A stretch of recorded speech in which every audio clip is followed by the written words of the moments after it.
ஒவ்வொரு விடுமுறை நாட்கள்லேயும் இயற்கையை தேடியும் அதோட அமைதியை தேடியும் எங்கள் பயணத்தை தொடங்கணும். அந்த வகையில் இன்றைக்கி நம்ம வந்திருக்கிறது ஈரோடு மாவட்டத்தில் இருக்கிற சென்னிமலை ஆண்டவர் திருக்கோயில். கோயிலோட சூழலும் அது அமைந்திருக்கிற இடமும் மனதுக்கு நிறைவாகவும் அமைதியாகவும் ஒரு அழகான மனநிலையும் நம்மளுக்கு தரக்கூடியதாகவும் இருந்துச்சு. இங்கே எங்களோட பயணத்தை தொடங்கணும். கிட்டத்தட்ட 1320 படிகள் இருக்குது. கோயில் வளாகத்திற்குள்ளே நுழையும் போதே வந்து பார்த்திங்கன்னா கீழே நிறைய பிளாஸ்டிக் பாட்டில்ஸு கவர்ஸ் அந்த மாதிரி கிடந்துச்சு. அதையெல்லாம் ரிமூவ் பண்ணிவிட்டு அப்படியே நாங்கள் எங்களோட பயணத்தை தொடங்கினோம்.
சில படிகள் ஏறி வந்த உடனே வலது பக்கமாக நாகாத்தம்மன் கோவில் இருந்துச்சு. அங்கே போயிட்டு சாமி தரிசனம் பண்ணிவிட்டு அதுக்கப்புறம் மறுபடியும் நம்மளோட பயணத்தை தொடங்கினோம்.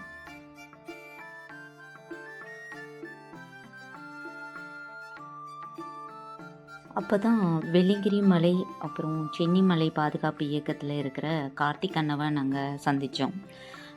மலைகளை வந்து வர மக்கள் வந்து அங்கேயே அந்த பிளாஸ்டிக் கழிவுகளை எல்லாம் போட்டுட்டு போயிடுறதுனால அதை வந்து ஒவ்வொரு வாரமும் ஞாயிற்றுக்கிழமை வந்து அவங்க டீமோட வந்து க்ளீன் பண்ணுறதா சொன்னாங்க.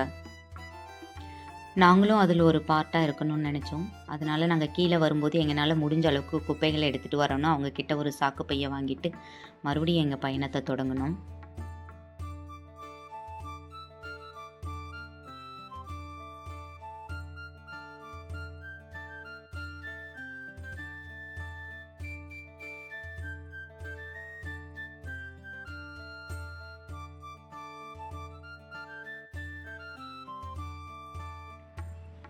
போகிற வழியிலேயே அனைத்திற்கும் மூலமான கணபதிநாதர் ஆதி விநாயகர் ஆலயம் இருந்துச்சு. அங்கே சாமி தரிசனம் முடிச்சுட்டு அதுக்கப்புறம் மறுபடியும் எங்களோட பயணத்தை ஆரம்பித்தோம்.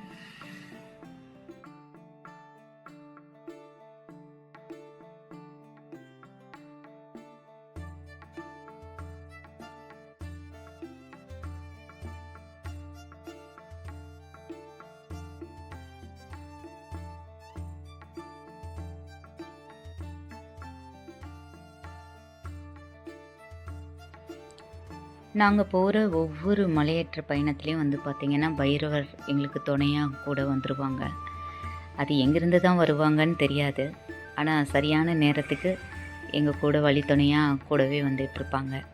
கடவுளே கூட வர மாதிரி ஒரு சந்தோஷமாக இருக்கும். நம்மளோட வாழ்க்கை பயணத்தை ரொம்ப அழகாக்கிறதுக்காக இறைவன் கொடுக்குற வரம் தான் வாழ்க்கை துணை. அவங்க கணவன் மனைவியாக மட்டும் இல்லாமல் நல்ல நண்பர்களாகவும் இருந்தாங்க அப்படின்னா வாழ்க்கை ரொம்ப அழகாகவும் சுவாரஸ்யமாகவும் இருக்கும்.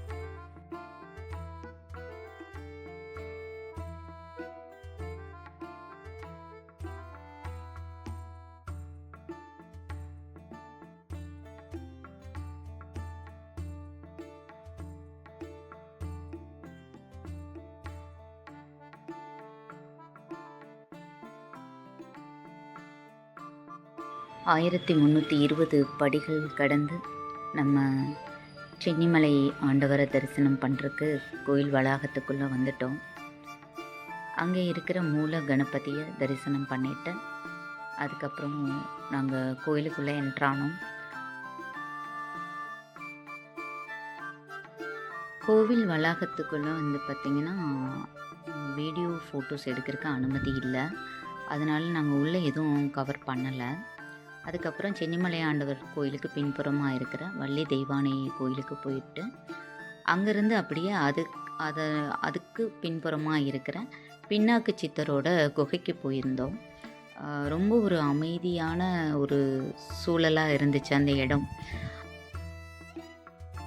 அவ்வளோ அழகான இடத்துல படிக்கட்டோட 2 பக்கத்துலேயும் பார்த்திங்கன்னா ஏராளமான plastic covers, bottles, biscuit covers, chocolate கவர்ஸுன்ட்டு அப்படியே தூக்கி குப்பைமேடு மாதிரி வீசியிருந்தாங்க. அது ரொம்ப மனசுக்கு ரொம்ப வலியை கொடுக்கறதா இருந்துச்சு. எப்போவுமே பெரியவங்க சொல்லுவாங்க, நம்மளோட வீட்டையே கோவில் மாதிரி பார்த்துக்கணும் அப்படின்னு சொல்லிட்டு. அப்படி இறைவன் குடியிருக்கிற அந்த மலையை இப்படி குப்பமேடு மாதிரி நம்ம ஆக்கிட்டு வர்றது எந்த வகையில் நியாயம் அப்படிங்கிறது நம்மளுக்கு நம்மளே கேள்வி கேட்டுக்க வேண்டிய ஒரு விஷயம். அது மட்டும் இல்லாமல் இந்த பூமி அப்படிங்கிறது நம்மளுக்கு மனுஷங்களுக்காக மட்டும் படைக்கப்பட்டது இல்லைங்களே, இது எல்லா உயிருக்குமான ஒரு வாழ்விடம் தானே. அப்படிப்பட்ட ஒரு வாழ்விடத்தை நம்ம இப்படி குப்பைகளால் நிரப்பி வச்சுட்டு போனோம் அப்படின்னா இது மற்ற உயிர்களுக்கும் பாதிப்பை ஏற்படுத்துறது மட்டும் இல்லாமல் நம்மளோட அடுத்த சந்ததிகளுக்கும் இது மிகப்பெரிய அளவில் நம்ம ஒரு துரோகத்தை பண்ணிட்டு போகிற மாதிரி. அதனால தயவு செஞ்சு கோயில்களுக்கு வர்றவங்க, கோயில்களுக்கு மட்டும் இல்லை, நீங்கள் இந்த மாதிரி மலை பிரதேசங்கள் போனாலும் இல்லை நீங்கள் எங்கே பயணமானாலும் அங்கே நீங்கள் கொண்டு போகிற குப்பைகளை தயவு செஞ்சு உங்கள் கையோடையே நீங்கள் எடுத்துகிட்டு வந்துடுங்க. சாமி தரிசனம் எல்லாம் முடிச்சுட்டு எங்களோட வேலையை நாங்கள் தொடங்கிட்டோம். மலையிலேருந்து நாங்கள் கீழே இறங்க ஆரம்பித்ததும் நாங்கள் கார்த்திக் அண்ணாகிட்டேருந்து வாங்கிட்டு வந்த அந்த சாக்கு பையில் எங்களால் முடிஞ்ச அளவுக்கான plastic bottles, covers, biscuit covers எல்லாத்தையும் நாங்கள் அந்த குப்பைகளையெல்லாம் வர வழியில் மேலேருந்து கீழே வரைக்கும் எங்களால் எவ்வளோ முடியுதோ அந்தளவுக்கு நாங்கள் எடுத்துகிட்டு வந்து அதை அடிவாரத்தில் அவங்க சொல்லிட்டு போயிருந்தாங்க, அந்த குறிப்பிட்ட இடத்துல வச்சுட்டு போயிருங்கன்னு சொல்லிட்டு. அந்த இடத்துல அந்த குப்பைகளை நாங்கள் ஒரு ரோப் போட்டு கட்டி அந்த இடத்துல வச்சுட்டு அதுக்கப்புறம் நாங்கள் வீடு திரும்பிட்டோங்க. இது மிகப்பெரிய அளவில் ஒரு திருப்தியாகவும் இருந்துச்சு. இது இங்கே மட்டும் இல்லைங்க, நாங்கள் போகிற ஒவ்வொரு மலையேற்ற பயணங்கள்லையும் நாங்கள் ஃபாலோ பண்ணிட்டு வந்துட்டுருக்கிற விஷயம். உண்மையிலேயே இதுதான் புண்ணியம்னு நாங்கள் நினைக்கிறோம்.